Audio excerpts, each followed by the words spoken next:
good evening and welcome to Rasha Christi South Africa, and welcome to our weekly interviews with scholars and experts to tackle the issues in our culture. Rasha Christi is a student campus organization, a Christian organization, and we exist at a number of academic institutions in South Africa and globally.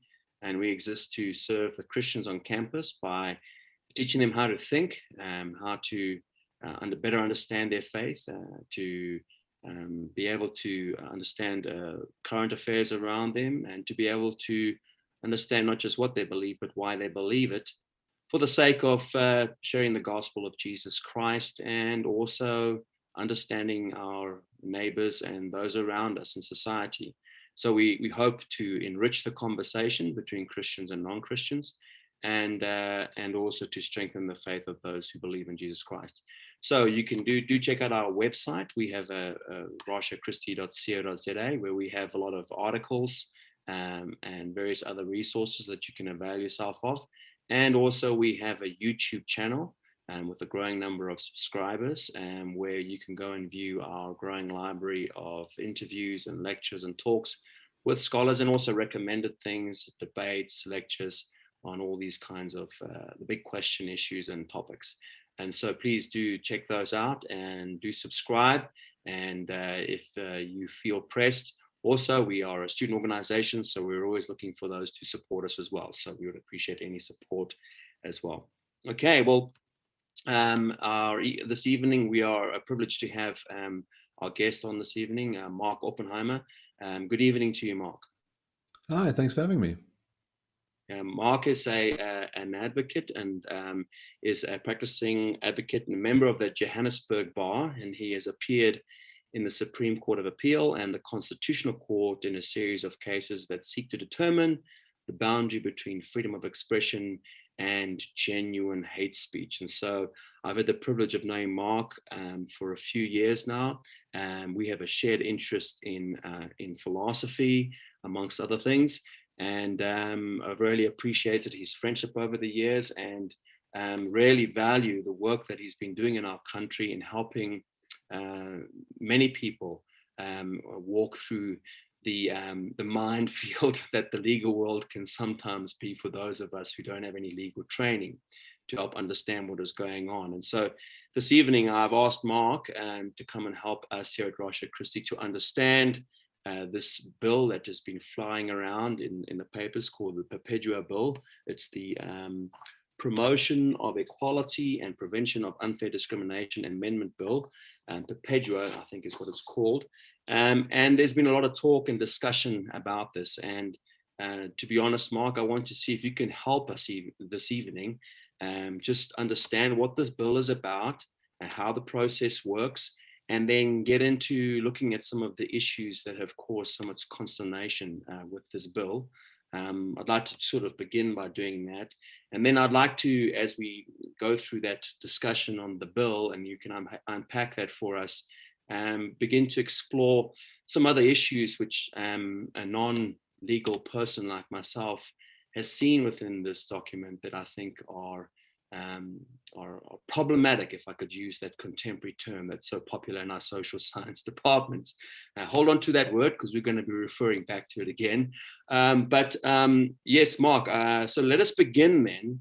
I also chose to interview Mark because I know Mark, I've gotten to know Mark over the years, and also I know that Mark, as I understand at the moment, in terms of his worldview, is not a Christian, but he has at least an understanding of the arguments for the Christian faith and has a different worldview. And so I thought it would be good to interview him, because I think that this bill, and maybe you can, has implications not just for Christians, but for many South Africans in all different spheres. Is that correct to assert that, Mark?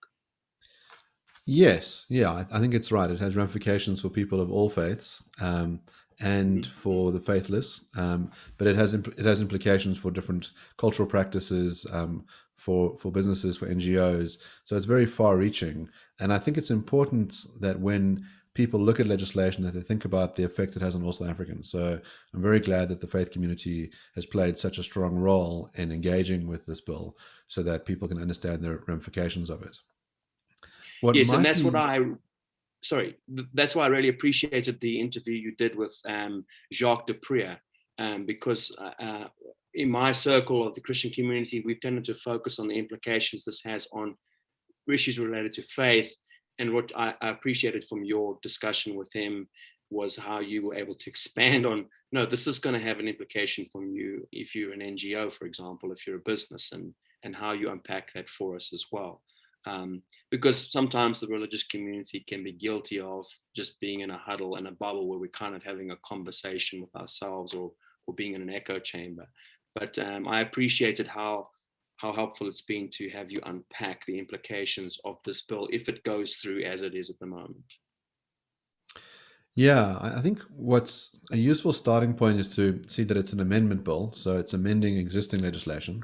So the Equality Act was promulgated in 2000, and it's the act that creates the equality courts. It regulates hate speech, harassment, and unfair discrimination. And what this amendment will do is change some of the definitions and create quite a lot of extended liability. So we can sort of unpack some of the various ramifications, but I think it's important to think about it as something that is already here, that is going to be modified in some ways. There's also a sense in which the naming of the legislation is very clever. So everybody thinks equality is a wonderful thing, and everybody thinks discrimination is a terrible thing.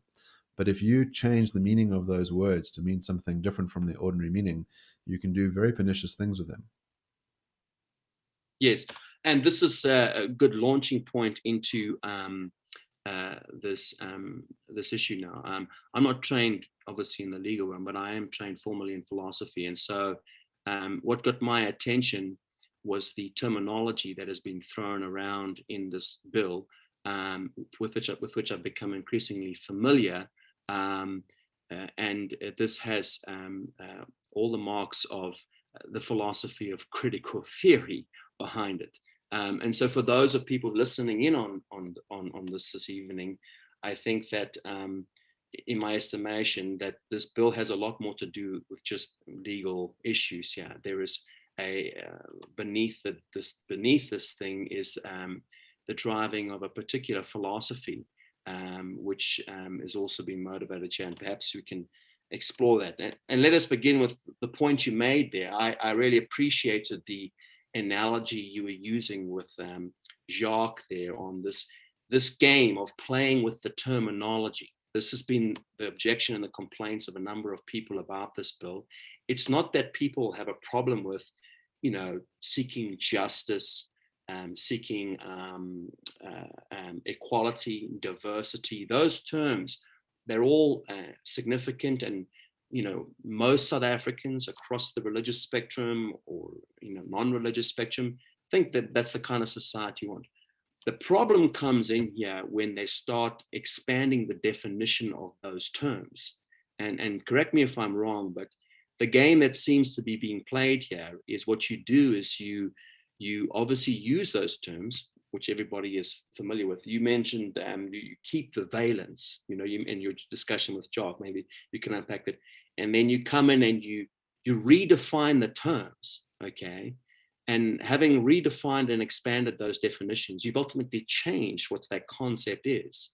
And then, of course, those people who are now signed up to this new legislation are now all going to have their knuckles rapped because they don't agree with the new definition, which was never the definition to begin with in the first instance. So perhaps you can expand on that for me. I mean, a number of the terms is defining hate speech, equality, diversity, substantive equality. I'm not quite sure what they mean by that term in the document, and discrimination as well. So perhaps you talk about that for us, Mark. Yeah, so let's talk about this idea of keeping the valence and changing the underlying ingredients. So imagine I say to you, hey kids, we're having ice cream for dinner. You say, that's amazing. I love ice cream. Ice cream is wonderful, right? Like rum and raisin. And I say, yeah, except we've changed the definition. We're talking about rum and razor blades. So Okay. it might not taste the same, but you're still going to have that yippee feeling when you hear that, ice cream is being served. And then, Yes. when you're slugging the razor blades down your throat, you'll realize that the definition matters. So yeah, there are a few things that have shifted. The most dramatic on discrimination is to say that Um, it's discrimination whether you intend it to be or not. Now, Okay. that should immediately worry you, because if you think about how law works and how moral culpability works, we think that mental states matter, that you have to intend to do a bad thing to be held responsible for it, not just that, people feel bad because you did something. So there's this Yes. sort of expansion of the word discrimination. Discrimination is really to choose one thing over another, which that choosing implies a decision making, that there's an intention behind it. We think it's unfair to discriminate when you do so on a bad ground. So if I say, for example, I'm running a restaurant where we don't serve black people, and my reason is I don't like black people, that seems like an arbitrary, racist, discriminatory reason, and there's no good reason for it. You might think, if I'm casting a movie where we want to have an accurate representation of Martin Luther King, and I say no blonde woman should apply, well, that kind of discrimination is perfectly fair. There's a good reason, given the nature of the project that I'm setting out to do. But discrimination has moved beyond just this sense of choice. It adds things like causing prejudice or undermining someone's dignity. And then even these sort of listed grounds that are in the primary legislation, things like race, gender, ethnicity, religion, language, sexual orientation, HIV status, those sorts of things, which are ordinarily seen as the main reason why you're doing the discriminating, the legislation tries to push that aside and say, well, it doesn't have to be the sole or the dominant reason. So you can wind up in a situation where you say something. You could imagine saying it in a church. You're reading from First Corinthians, or you're reading from Leviticus, and the claim will be made that you have caused prejudice to someone, that you've made them feel uncomfortable when you Yes. uttered various things from that text. And you might not have intended to have caused any distress, but it caused the distress nonetheless. Now you've committed an act of discrimination. And not only is it the person who does the speaking that can be punished, it's their employer that can be punished. So there's this expansion of liability that happens, and we can talk about that down the line. On the equality front, there's sort of two ways of thinking about equality. The classical liberal approach is that people should have an equal opportunity at life. So if you think about people starting a marathon, you think, well, as long as everybody's got the same starting position, that's fair. But we don't expect everyone to finish at the same place, because some people are going to have trained harder, some people have certain natural abilities. So we're going to get Sure. differential outcomes. It's why marathons are exciting to watch. It's also why people put in a lot of effort, because they want to win. There is a way to be better than others. So if you have equality of outcomes, or substantive equality, as you referred to earlier, well, then everybody is the same. And there's a very easy way to get everyone to be the same, is you bring everyone down to the lowest level. So you hobble those that are naturally talented. You make it harder for those that would achieve to achieve. The famous story written by Kurt Vonnegut is called Harrison Bergeron, and it opens with the lines, "In the year 2081, we have finally achieved equality." And it starts with the Bergeron family, and the dad has got these headphones on his head that blast sharp noises to kind of interrupt his thoughts, and the son has to carry these sacks of grain around him because he's very strong, so he must be the same as everyone else. And so that's the dangerous place that equality of outcomes leads to. Yes. It's not just a fictional thing as well. I mean, if you want to sort of see how this utopian vision Well, works. it's a completely unreasonable. Well, you and this, for somebody who has no legal background, it was this very issue of outcomes that got my attention, because as I am becoming conversant with the social justice movement and the philosophy which undergirds it, that being critical theory, for those of us who are listening, the social justice movement, the woke movement, wokeology, all of that, the philosophy that undergirds all of that movement is called critical theory. So critical race theory stands upon the philosophy of critical theory. But as you read critical theory, then you become very familiar with the terminology and the jargon that they use. And what you see now laced through a lot of our legal documents is the employment of this terminology and the distinctions that they're making. And of course, this issue of outcomes is tied to this inherent disdain that kind of Marxism had for collectivist, an unequal society. We want to equal, we want to we want to make everybody equal. In what respects? Well, today, in all respects, bank accounts, class, race, and of course, you're going to have to say now across all these lines. Of course, as Thomas Sowell has pointed out, this is completely absurd because nature itself creates people different. I've got 5 children. They are all so different. They are all equal in terms of being my children. I love them all equally, but they've all got different kinds of talents and abilities. And my one son is particularly good at maths. My one daughter's not particularly good at maths. We have to invest a lot more time in her to get her. Some of them have got and so all of these things are just natural inclinations and of people. I mean, Thomas Sowell in his work, Discrimination and Disparities, talks about, for example, the advantage of just being a firstborn child, across cultures, across socioeconomic things. If you are a firstborn child, the chances are that you are going to be more successful than the other siblings. And he gives all these arguments for that. And that's no fault of the parents or somebody to blame or accuse. And so this is, when you see this outcomes language being used, that was the first time I read this. That's the first thing that got my attention now. So of course the question is, well, how do you manage that now? So suppose you are now in a corporation, you're working there, and you have some guy who's a real go-getter, who works overtime, who values, I don't know, being a workaholic, and necessarily is going to have a greater output and get the results but then you're going to feel that you've been offended now because, he's now being rewarded for all those efforts, and your dignity has been impaired. It's kind of like Australians have with the tall poppy syndrome. He's made you look bad. Why? Because now, I don't have a problem with that, because I'm gonna put up, because people value things differently. If you want to be a workaholic, well, then you have the freedom to do. If you want to be Elon Musk, fair enough. But even Elon Musk is granted the ramifications of that kind of lifestyle on your family and relationships. There will be a price to pay at some level. So when I saw that, I can see the kind of collectivist, socialist, communist philosophy kind of bleeding into these this legal, these legal documents. Is that valid to say that that's there? Without a doubt. But Simon, don't be so cynical. I mean, we just need to give real communism another try. I mean, maybe this time we won't end up having 100 million people dead in a gulag. Maybe it'll work out fine. You got to just have a bit of faith in our glorious leaders.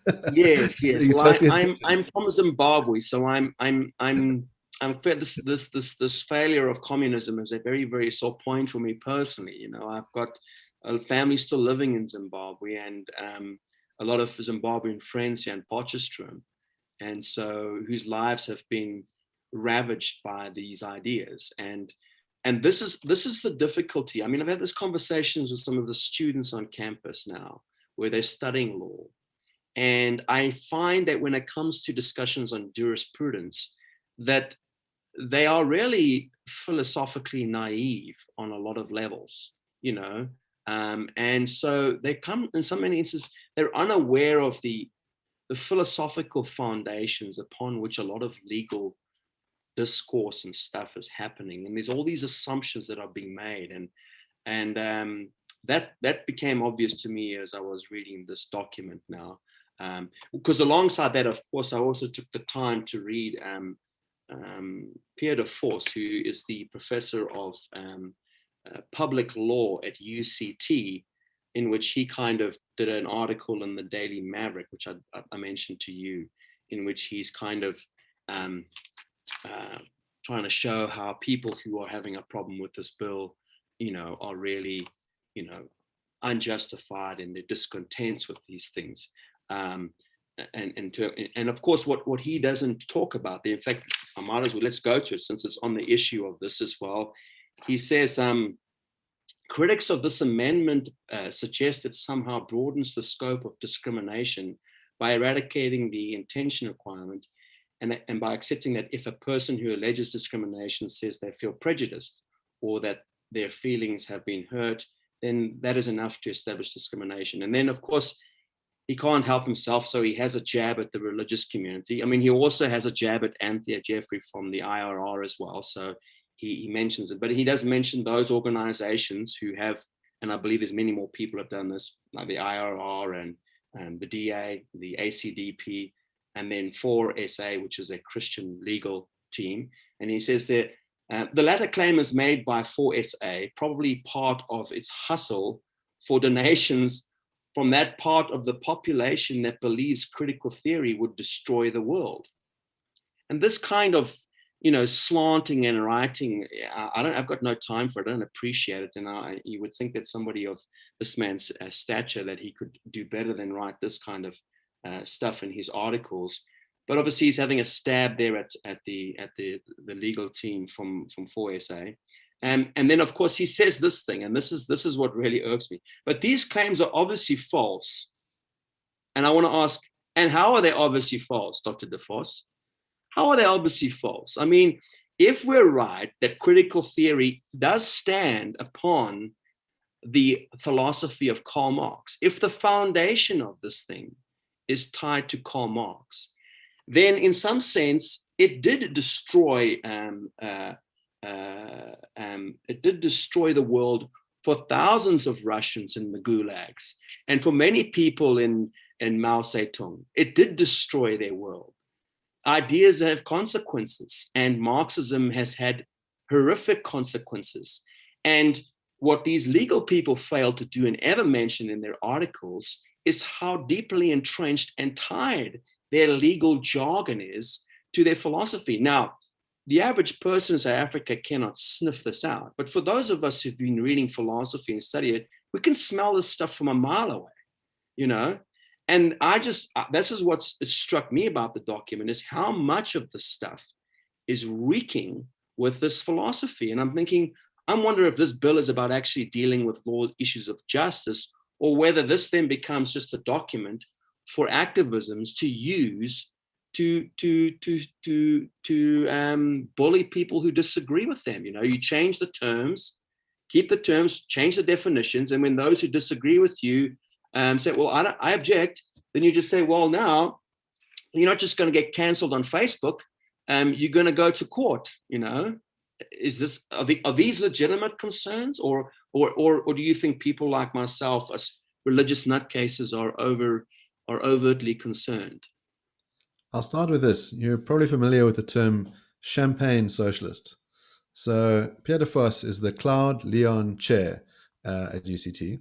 Now, Claude Lyon died, and he left his money in a will so that this seat could be created, and so that Mr. de Vos could earn, I think it's over 1.7 million rand a year.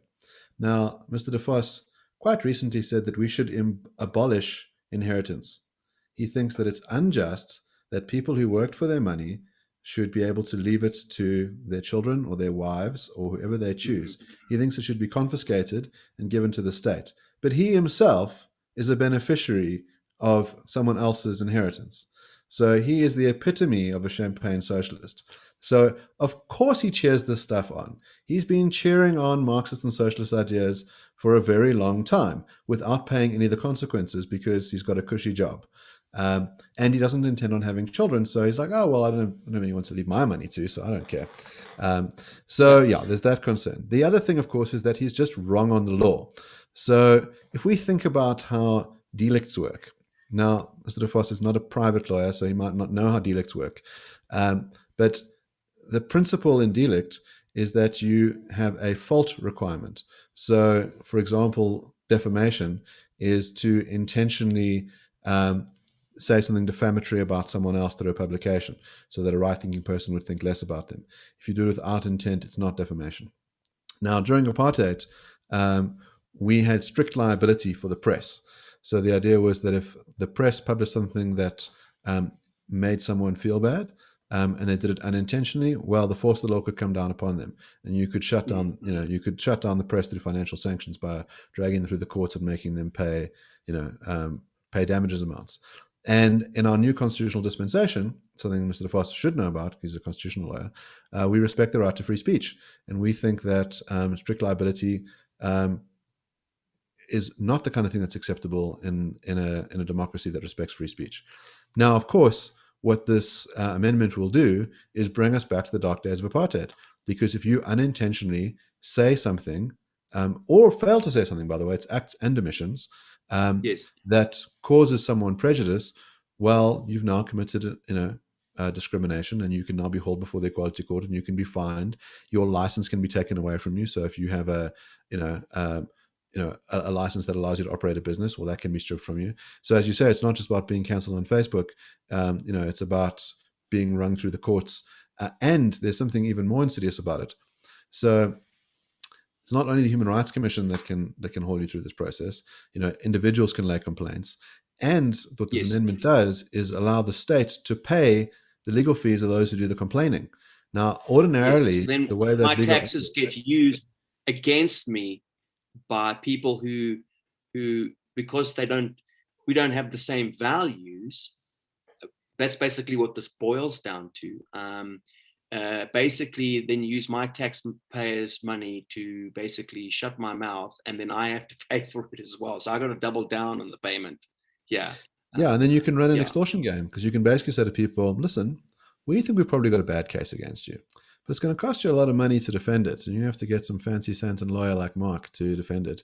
So why don't you just confess your sins, pay us some kind of amount, and then we won't ruin your life for the next couple of years. So and of course, the complainant doesn't have to pay any legal fees, because it's as you say, paid for by the taxpayer.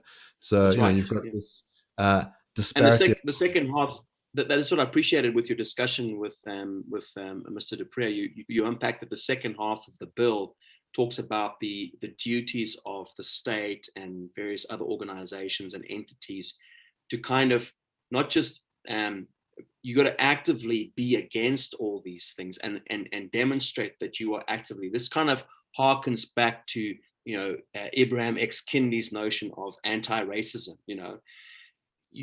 You can't just be silent, because silence is violence. You know what I mean? You're actually complicit in it if you're not actively. So now corporations, churches, and everything else are going to have to demonstrate to government officials that they're having diversity and equity officers coming in there to teach people what it means to be an anti-racist, what it means to be diverse. And of course, what they mean by that is just to basically buy into the definitions as defined by the social justice warriors and ironically, all of these European scholars. That's the irony here in Africa, is in our efforts to decolonize ourselves of these ideas, we are getting fed an ethic here that has, in my experience, little to nothing to do with African ethics. I mean, this is a very important point here, because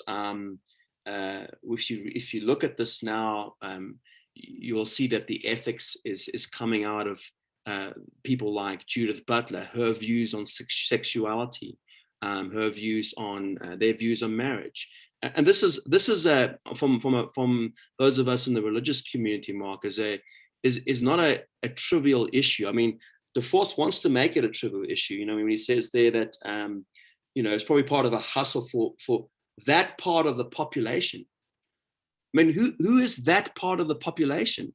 That part of the population happens to be the people in South Africa who confess Christianity. And what I mean by that is not some kind of liberal Christianity, the kind of theology that's unfortunately hamstrung the NGO Church at the moment in their 3 faculties. I'm talking about Orthodox Christianity, which confesses supernatural events. Jesus is born of a virgin. You know this, Mark. These are the things that the church has been saying for 2,000 years, whether you're a Catholic, whether you're an Orthodox, whether you're Ethiopian, whether you are Baptist or Presbyterian. And what's striking to me is that he's trying to drive a wedge in here where there's no wedge. This is the difficulty. And as for those of us listening online now, and this might be news to you as well, Mark, the African church globally is the conservative church. Recently in the global discussions on the Methodists, it was the African vote that swung things back to orthodoxy. It was the same with the Anglicans. I was in America, living in America, when the Episcopalians, and it's the term the Americans used for Anglicans, had their votes over whether to accept progressive ethics or not. It was the African Anglicans vote who said, well, no, thank you very much. So when he says these kinds of things, from that part of the population, that includes a huge percentage of people in South Africa across the racial things and across a huge diversity of churches. I'm talking about people from the ZCC churches all the way to your Dutch Reformed, churches here in Potchefstroom.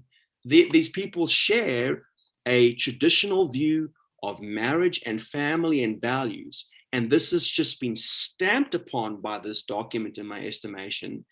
And I want to know how this thing is inclusive. There's nothing inclusive about it. It just excludes everybody else who disagrees with this new ethic, which they're shoving down our throats. It sounds like one of the things you're pointing out is that Mr. Voss may have breached the act, because whether intentionally or not, this looks like indirect discrimination on the grounds of race. Yes, it sounds like that. There are a lot of Black Christians who are going to feel prejudiced by the strong language that he's used to describe them. They could say, well, maybe you've he needs insulted to do me, confessing. You've offended my dignity, and so this is why it's I often wonder, is this a legal document or is this something else? This is a Trojan horse here. This is something else going on here in that. Anyway, I want to try to put your legal skills to work now. You mentioned us going backwards to apartheid there. You've talked about these issues of insulting and dignity and these kinds of things. Maybe I can ask you this question then. When it comes to helping South Africa to redress, because he mentions this as well, as if those of us who don't agree with him don't want to redress the issues in South Africa, which of course is false. I'm wanting to see the tremendously difficult history of this country heal. And I know that that's not going to happen overnight.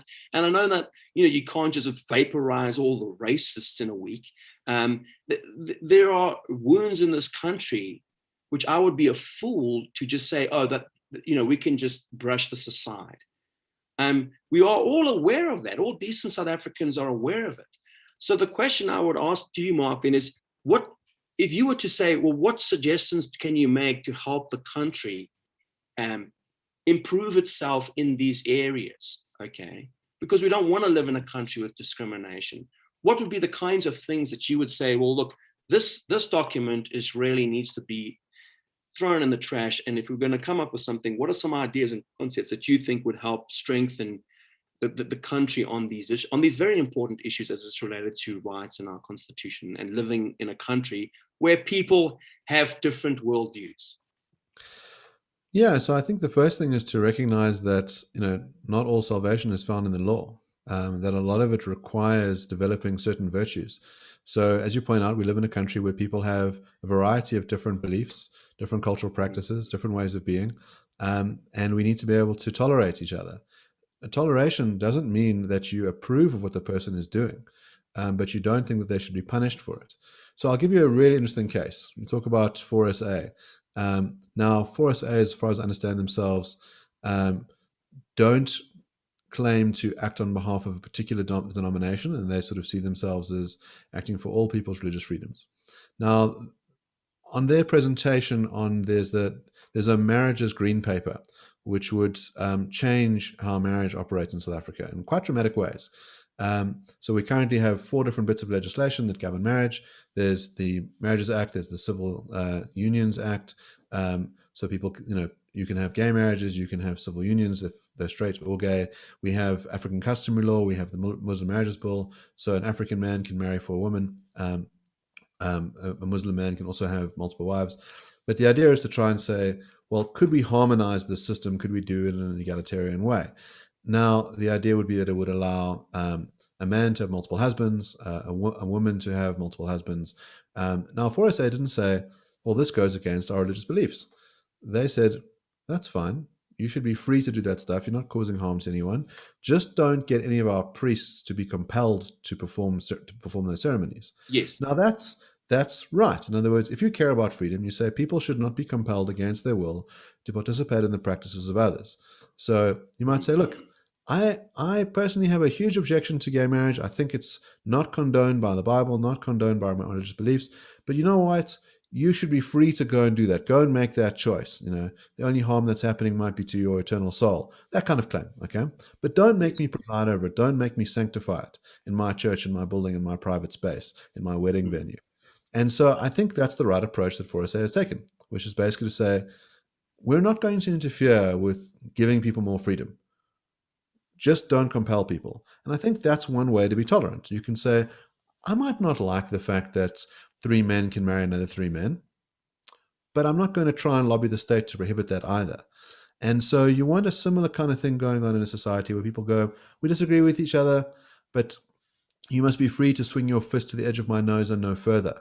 You know, once you start intruding on my personal liberties, well, then we can start having, you know, some kind of discussion about rights infringements. Yes.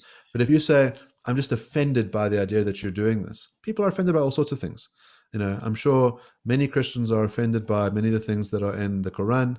You know, many Hindus are offended by things that are in the New Testament. I'm married, Mark. My wife gets offended by what I say sometimes. I would think so, right? You know? And she tolerates That's right. it. That's part of being a marriage. You know, there's, you know, sometimes husbands and wives disagree, and we take offense to your spouse's views or their lack thereof, or whatever the case is. And so, yeah, I think that this is important. An issue there on these things. The difficult thing with this document is, and what makes it so sneaky, is it uses this language, and I think this is the postmodernist game that they're playing here now, is to take terms, redefine them, or invent some new jargon to suit their purposes. This is their kind of, friend of mine termed it, their linguistic witchcraft, to come in and then manipulate people, because, you know, a lot of people they know what that term means, but they're completely unfamiliar with this game that's being played in the background. And then before you know it, the stuff gets passed and you're unawares. You know, I've had a number of friends call me up and say, hey, look, Simon, I had to recently do some diversity and equity training at work. And little did I know that in the conversations did I discover I was this really evil, despotic person and he says, and I'm a saint, you know, we've all got our flaws. He says, but this, what's going on in the corporate world now with this? And I want to ask you, because a large part of this bill there, and maybe you can unpack some of those there and give us some examples of what you think the implications might be for those in the corporate world. We've discussed at some length basically the tension between the value system of this philosophy against basically the value system of many religious believers, whether they're Christians or not. And there's tension there necessarily. And so it becomes a self-defeating project of diversity, because it doesn't include anybody. It only includes those who agree with this ethic. And many South Africans disagree with this ethic. But what are the implications? Because maybe you're a secular person and you're like, well, I don't want to get into that religious mumbo jumbo talk. You know, I'm just trying to run my business here and, you know, create jobs for people. Maybe unpack for us how this thing might then cash itself out for those in the corporate world, for example.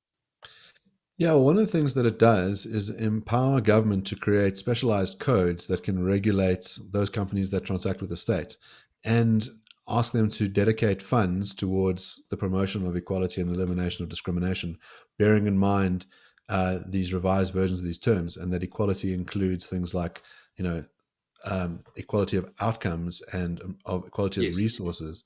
And also, if you think about this sort of notion of demographic representativity, which the state is obsessed with, you could find yourself in a situation where you are. Here's one of my favorite cases. There's a chocolates factory. Okay, every single person that works in the chocolate factory is a black woman. The Department of Labor came in and they said it's unacceptable that you only have black women working for you. You need to change the composition of them, and you need to have more men working for you. So this idea that we just need to get all the beans correctly placed, and that every company must look identical, and you must have a certain proportion of men and a certain proportion of women, this many people who speak Venda, this many people who speak Afrikaans, like it's divorced from reality. It's social engineering gone completely mad. And so, as you say, you will sort of have these, ways you could pay penance for failing to do that by dedicating funds to diversity training.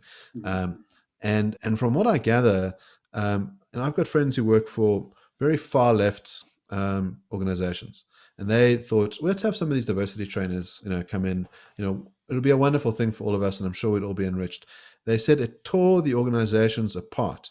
You've got a bunch of people who have no professional training whatsoever. They are basically scam artists who come in and are very good at just making people feel awful, as you say. To say, yes, you're a man, you're white, or you said this thing, or whatever it is, you are evil. You don't know this, but you're structurally racist or sexist or whatever it is. And people would burst into tears, long friendships would sever. People were incentivized to kind of manufacture these moments where they were degraded because, the way to win in these circles is to howl the loudest with tears. And, my friend said to me that it was just devastating for the organization. People left with their money, and, you now have a dysfunctional organization. By the way, that suits government. One of the targets of this legislation on non-governmental organizations who they want to be able to regulate in an unequal manner. So they specifically said they can have different codes depending on the size of the organization, its resources, and its impact. So yes, I actually read that. I actually had it marked up here in my document here, where it was talking about how the various ministers would then be able to discriminate against and come up with their own kind of programs, issues of discrimination. Let me just see if I can find it here now, because it's worth reading to our listeners here. There's duties of persons to promote equality. Where is it now? Duty of public bodies to promote equality. But the real pearl is the rights given to provide assistance, advice, and training on issues of discrimination and equality, and conduct information campaigns to popularize the act. Now, this is the specific duty for constitutional institutions. So now you have to create an army of bureaucrats to now go in and basically campaign with this new ethic, with your diversity and equity training, which everybody's got to be subject to. Because as I read this now, and correct me if I'm wrong, if you were, say, for example, let's give it a thought experiment. If I was running a business now and I employed a bunch of people, and one person in my office said something that offended some other person, okay, and then that person then could then go and apply to then go after this other person using state funds, not only is the person who insulted the other person or whatever going to be in trouble, but I'm going to be in trouble unless, of course, I can demonstrate to the government official that I did my diversity and equity training. Am I right in saying that? Yes. So the exception is that if you took reasonable steps to prevent the worker from contravening the act. And so they might say, well, we introduced the government program, and, we got these guys to come in and tell everyone to be, diverse and inclusive. And, we did our best. What are you going to do? Don't hold us liable. So yeah, as you say, it sort of incentivizes that project, or you're going to be held liable. And am I correct in saying they even said that you have to demonstrate somewhere in your budget that you've got money set aside for this training, and if you don't, why you don't have where that money is as well. That's the you have to be proactive in this thing. You can't just say, well, I'm not going to deal with this. Okay, you actually have to be proactive in this. Yeah, I mean, it really is a grand project that they have in mind. It's very utopian. I mean, the end goal. By the way, what's amazing about this is the way that this was advertised to the public was in a very short little memo saying we're making a couple of adjustments to the definitions. Turns out there's all sorts of completely novel, frightening things in here. One of which is to upend the entire legal system. that every single government department needs to investigate the laws inside of them and ensure that they conform with this new world order. Like, how do you just bury This that is at the the bottom audits of that the you bill? mentioned in the conversation. These are the massive audits that are mentioned here as well. Yeah. Here is that quote I was looking for. Different measures may be determined and different codes may be issued for different persons, non-governmental organizations, community-based organizations, or traditional institutions, depending on their size, resource, and influence. I mean, to move from being all about equality to now giving license to whichever government bureaucrat to walk in there and make these discriminatory judgments. Well, you kind of are on board with this, and or you're too successful. I need to clip your wings here. Let me have. Oh, you didn't have enough money in your budget here. Look how much money you've allocated to the diversity and equity training. It shows us that you don't care about it. Why? Because you haven't got the right money here. Or hang on a sec, you didn't use these diversity and equity officers. So they're not. You need to employ these people and not. I can see this is going to be a nightmare. And so I wasn't aware when I first came onto this, in the religious community, people are talking about the concerns this has for freedom of expression and basically the clash of values, that is the values of the Christian community specifically, but I would argue the religious community as well, with this value, these progressive ethics, okay, which is just a part of the social justice ethics, and it's the ethics that is tied to critical theory.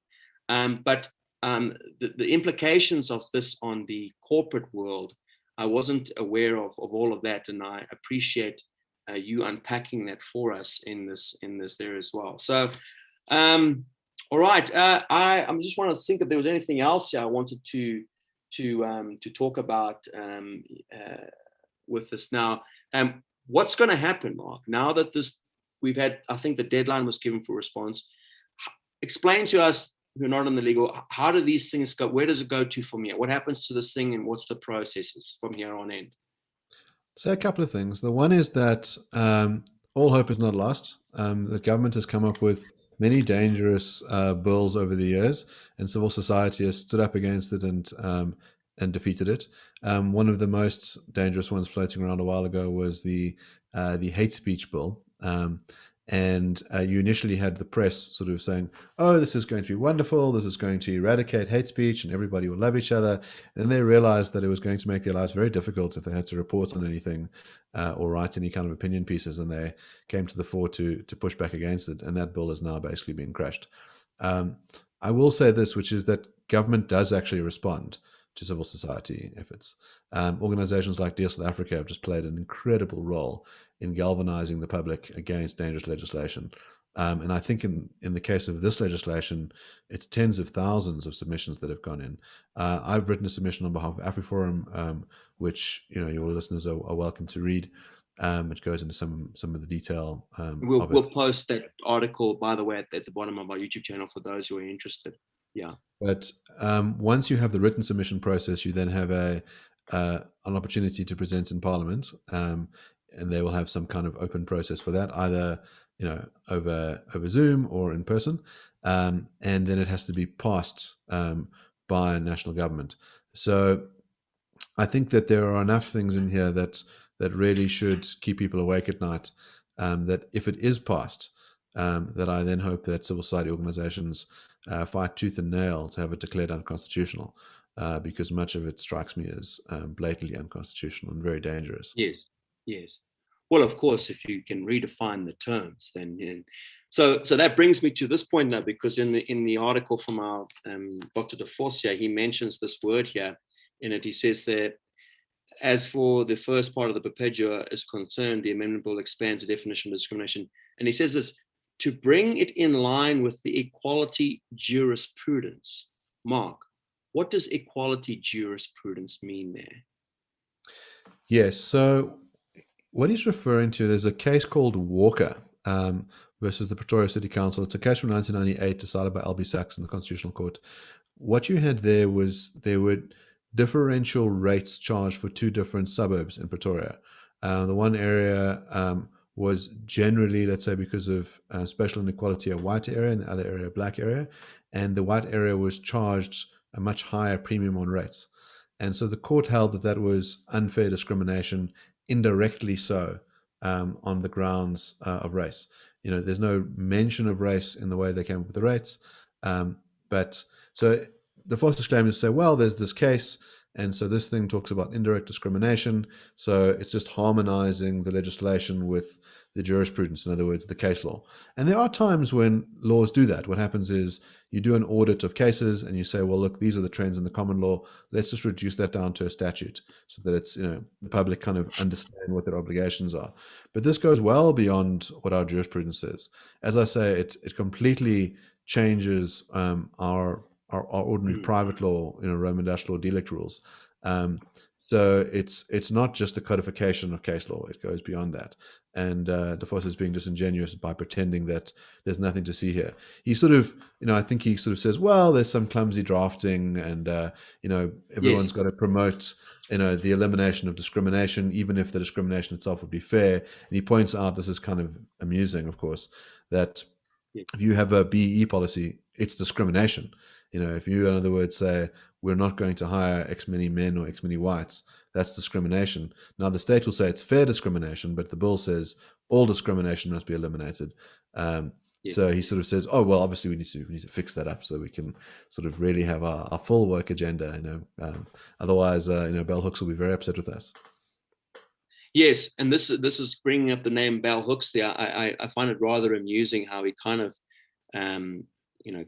just thinks that, those people who are worried about critical theory, I'm wondering what planet he might be living on. I mean, if you look at what's going on in Europe, if you look at, for example, recent books by Douglas Murray, the Strange Death of Europe, The Madness of Crowds, there is a major upheaval here socially, and it is fundamentally an issue of a displacement of certain values and ethics with a new brand of ethics. This is the tension that exists now between the Brussels crowd and the Hungarians and the Polish. This is at the heart of the battles in Canada with their, battle for compelled speech laws. It's what brought Jordan Peterson to prominence. It's the battle with the CRT curriculum now within public school systems in America, the Equality Act itself in America, which we're dealing with the same thing. The Australians are also dealing with these things now as well. So I find it amusing that he thinks that, the South Africans are just kind of, we've got our heads in the sand, as if we're not also paying attention to what's happening globally on these issues. And that this philosophy of critical theory, and it's interesting because they never talk about, hey, we've got this really compelling and convincing philosophy here. It's called critical theory, and it's basically a mixture of Marxism and postmodernism fused together in this beautiful philosophy that has a lot of experiment. They never make mention of that. Basically, how the philosophy is sold to you is basically you get attacked and accused of being everything under the sun that nobody wants to be. And then when you're shamed and into guilt, you kind of just concede to the point, or you're kind of silenced through being afraid to speak out because, if I speak out, then I'm just affirming to everybody that I'm the bigot that they accuse me of being. And you're seeing these battles everywhere. And it's not just the Christians, it's not just those, the little Baptist crowd over there who are at the point of these attacks. It's anybody who's disagreeing with them. I don't, whether you're J.K. Rowling getting cancelled, or Stephen Fry, or Ricky Gervais, so for me, it's kind of odd that Pierre DeForce would write this article in such a condescending way, thinking that South Africans are so switched off, that we're so unaware of these social moves and these things. And for those of you, by the way, those of you listening in now, because I know Mark and I are big fans of him, if you want to find out more about this philosophy of critical theory, then I highly recommend the website New Discourses, where you can go and listen to lectures by James Lindsay and Helen Pluckrose. We'll post a link as well. Helen Pluckrose is, she might even qualify as being a saint in my church, because her lectures were just so helpful to me at trying to unpack this thing. But once you can see the connections between these concepts and this terminology, intersectionality, internalized oppression, so all this new vocabulary that they've invented, But you'll see that these scholars, and we know who they are: Kimberly Crenshaw, Bell Hooks, Derek Bell, Judith Butler, Peggy McIntosh, Alison Bailey. These are your social justice warriors, scholars. But there's very little that's original in their philosophy. They've literally revived the postmodernism, which died its death in the 1980s, dredged up the French existentialism, and leaned a good proportion of their conclusions upon the ideas of Foucault.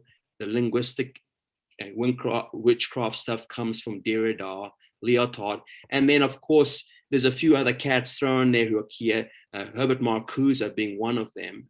His notion of tolerance, that we spoke about this now. I mean, if you want to understand their warped view of tolerance, it's Marcuse's stuff. That's where it comes from in his papers that he wrote in the 1960s. And then that goes back to Gramsci, and then it gets back to Karl Marx, you see. So there's a nice historical line here. And of course, none of this is ever mentioned to the Joe public. And I would just say to all people, if you want to find out more about the philosophy that's undergirding these things in our society, and it's also, unfortunately, I think, creeped its way into our legal documents, then go look at the new Discourses site. Douglas Murray, who wrote The Madness of Crowd, has also been extremely helpful. I highly recommend this book.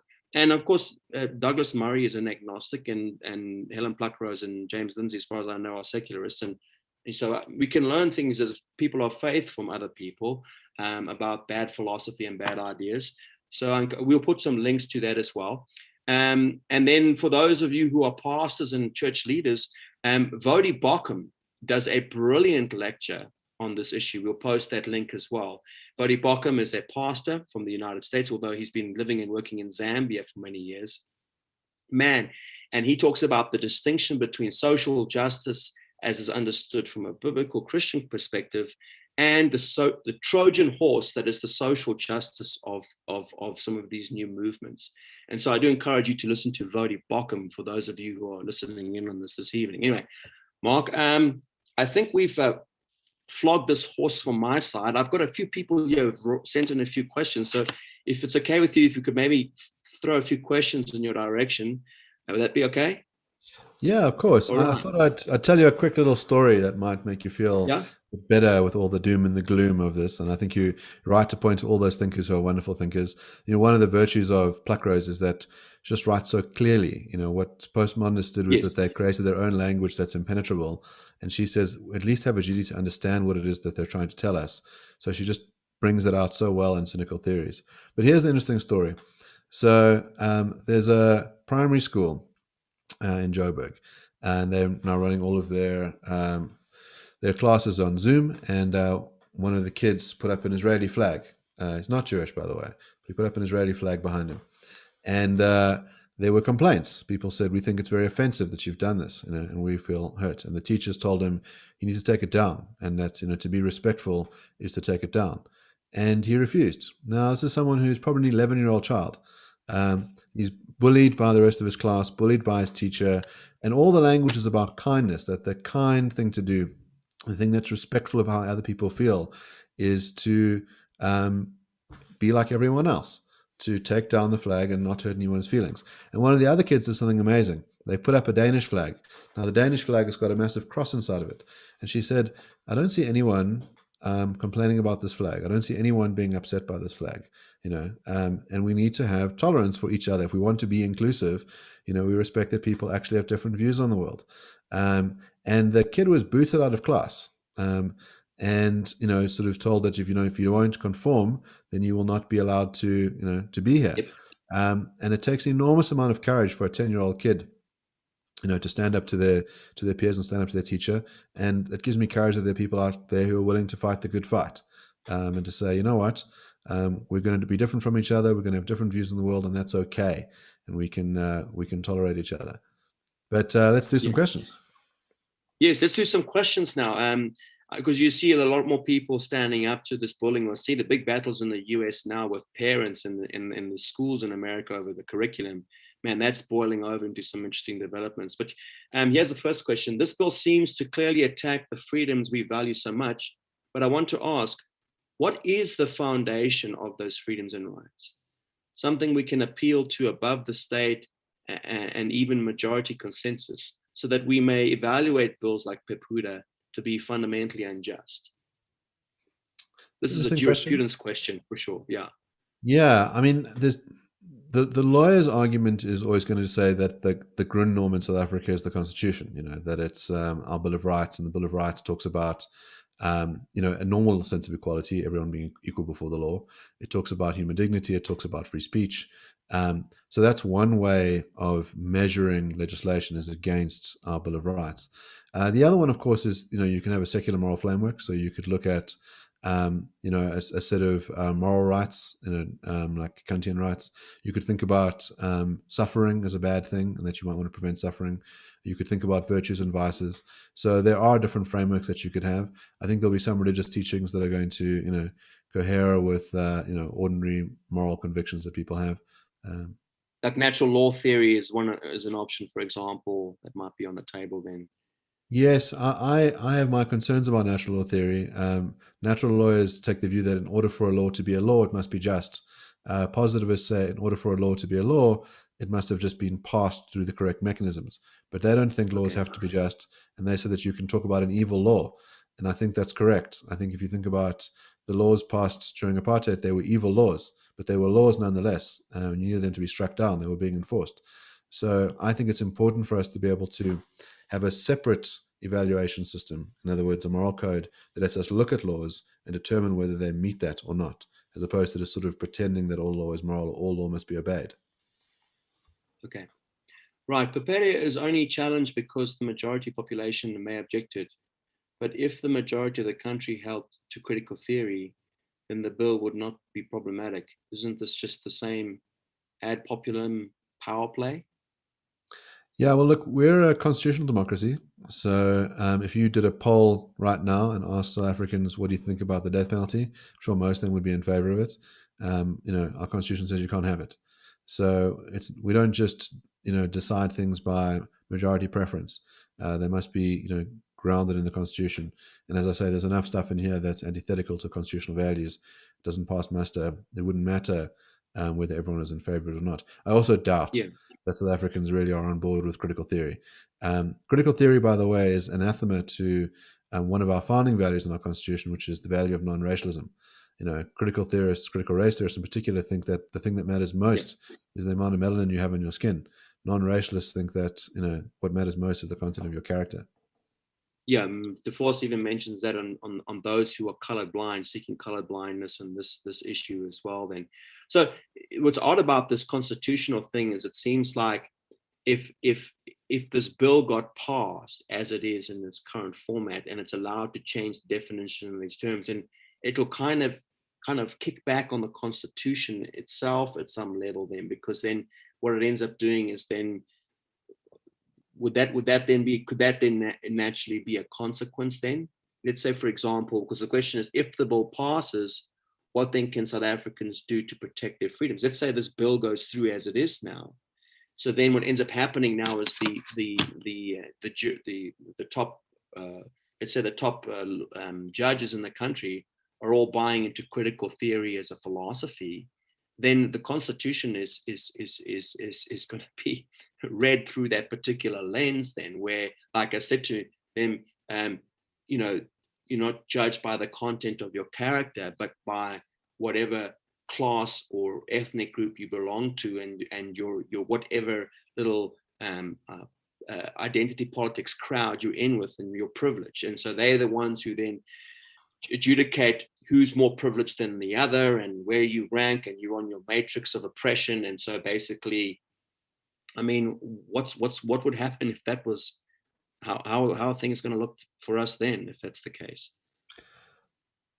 I mean, you're right to say that there are only so many safeguards at play, and that the difficulty with the postmodernists is that they don't really respect the meaning of words. So they'll distort the ordinary meanings to sort of get their agenda across. I think at the moment we have a lot of judges who are well trained in how to interpret statutes, care about constitutional values in the ordinary sense. Some of whom are, let's say, classical liberals as opposed to American liberals, and care about things like freedom, dignity, and equality in their true sense, and there could be moves to invalidate this kind of legislation, but it does matter who sits on your bench. I think some people will have watched the Judicial Services Commission hearings with some dismay, seeing politicians, berating judges for some of their, private views on things, not picking judges that are, the most excellent, the most steeped in law. So there is a worry that you can have a march of the critical race theorists through the judiciary as well. And that ultimately the legal system can implode because of it. So that is a dangerous thing. Well, look, it's not just a danger. Yeah, I mean, let's face it, in American politics, so much of American politics now is boiling down to the Supreme Court justices and their appointing. I mean, that's, for anybody who knows anything about American politics, unfortunately, that's what it's become much about, is the top judges that the president nominates, and also particularly the Supreme Court justices. That's why the Democrats were breaking out in a rash when Amy Coney Barrett got nominated, because they know that her worldview is a particular way. So, it's again, it's a system of built by men, and it's not completely foolproof. But we've got to, I think, at least begin by understanding these ideas and concepts, and having the courage to speak up against them if these ideas are bad ideas. And I think that what's interesting about critical theory is it's masquerading as this really kind of woke, progressive, new cutting edge way of seeing things, when really there's nothing new about this. This thing is, without question, stitched very, very definitely to the dead philosophy of postmodernism, added with a bit of Marxism as well. And that's what's so ironic about this whole thing. And in their efforts to disabuse themselves of European influence, they do that standing upon what's fundamentally a European philosophy. And that's what's so odd about it, the self-defeating nature of this thing. One more question here for you, Mark, and then I think we'll call it a wrap then. Will laws like these not prove devastating in the long run for the people they intend to benefit? Doesn't the new law underscore a lack of faith in the abilities of a certain group of people? Yeah, there is some sense. I mean, so NIASA, who Pierre de Vos also criticizes for pointing out the problems with this bill, NIASA is the National Association for Employers. And they say, if you're going to create vicarious liability, we're going to be a lot less keen on employing people.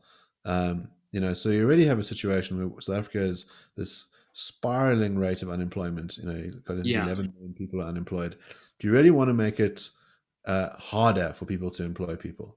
If you say, if one of your staff, does something or refrains from doing something that upsets someone else, well, we're going to, run your company through the muck and make you, go through this expensive, long litigation process and take your eye off the prize of running your business.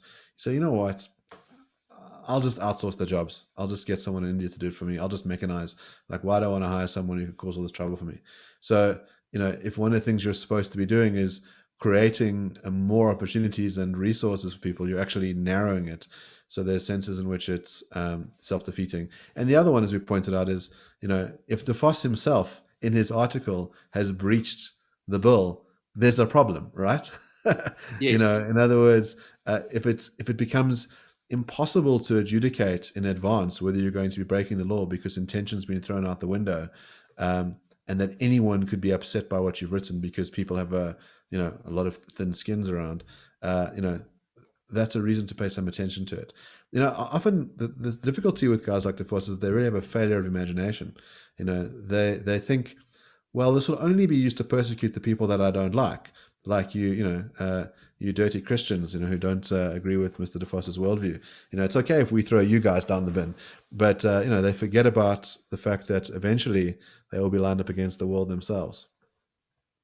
Yes, and in an old school classic communist purge. I mean, we've seen this all before. I've been reading recently on history. If you're not quite tight enough with those Bolsheviks, you got to watch out. Those Trotskyites, and before you know it, you're George Orwell sitting there in Spain, and you get a bullet in the neck from your communist buddies because you weren't quite. I mean, this is these purges that you read about in communist history. we're having these kinds of soft purges in the West now. You're seeing this in an amusing way in social media, with various celebrities. I mean, Douglas Murray chronicles it beautifully in his book when he talks about people like Damien Hill, not Damien Hill, who's the Hamilton, the Formula One driver, and who's that actor who played Sherlock Holmes, Cumberbatch, how they want to give the impression to everybody that they're woke and that they're with the latest ideas. And then they use a term which they didn't realize is now, forgotten. And they used it, and now they get called out by their woke crowd. And then, like a pack of cowards, they go running back to try and appease themselves. And Douglas Murray points this out in a beautiful way of this. And it leads to all kinds of craziness. I mean, I fully understand as a conservative Orthodox Christian that a lot of people are going to disagree with me very strongly on many issues. I mean, I'm okay with that. Okay, I understand that. I follow Jesus, and he said that 2,000 years ago. People are not going to like what you have to say. Fair enough. But what's fascinating for me to watch is, having lived in Europe for many years, is to see people who are in no way religious.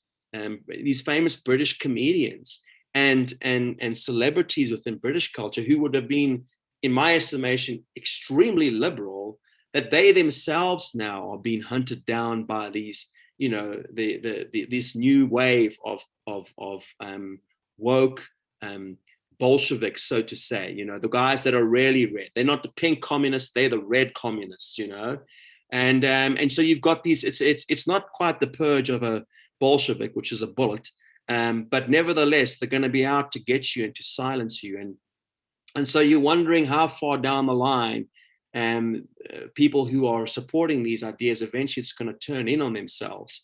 Murray also mentions, for example, a great example of how, within, for example, the feminist movement, those feminists of the second wave movement who did so much to advocate for the rights of women in that, who themselves, people like Germaine Greer, many of those classic feminists that were heroes and kind of radicals and everything, they've all been kicked to the curb because they're not woke enough for this crowd.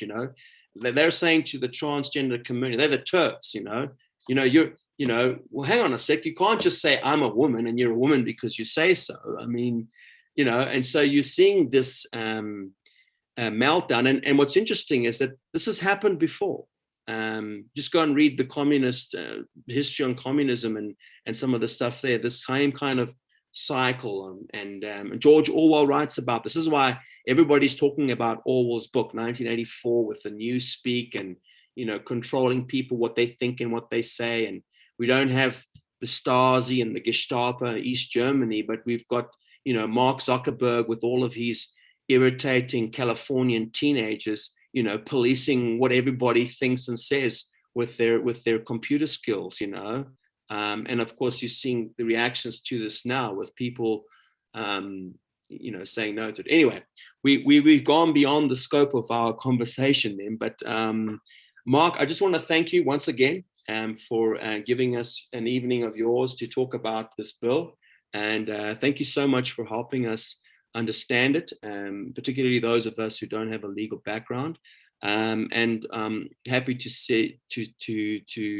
that at least some of the ideas I had, I think, were kind of warranted, and that there is a problem with critical theory in South Africa, and that people need to understand what it is, but that also it's worth it that more and more South Africans, as is happening in other parts of the world, begin to stand up now against this wokeology and this movement which is gripping the cultures everywhere, and say no to it, because some of these things are dangerous and they will affect you, even if you're not a religious person. If you're a business person and you're trying to create jobs, these things will come and have an impact on you. So thank you so much for discussing that with us, Mark, and we appreciate it. And thank you for the work you do in South Africa, for helping people. And I'm glad that you've studied the question of the freedom of speech.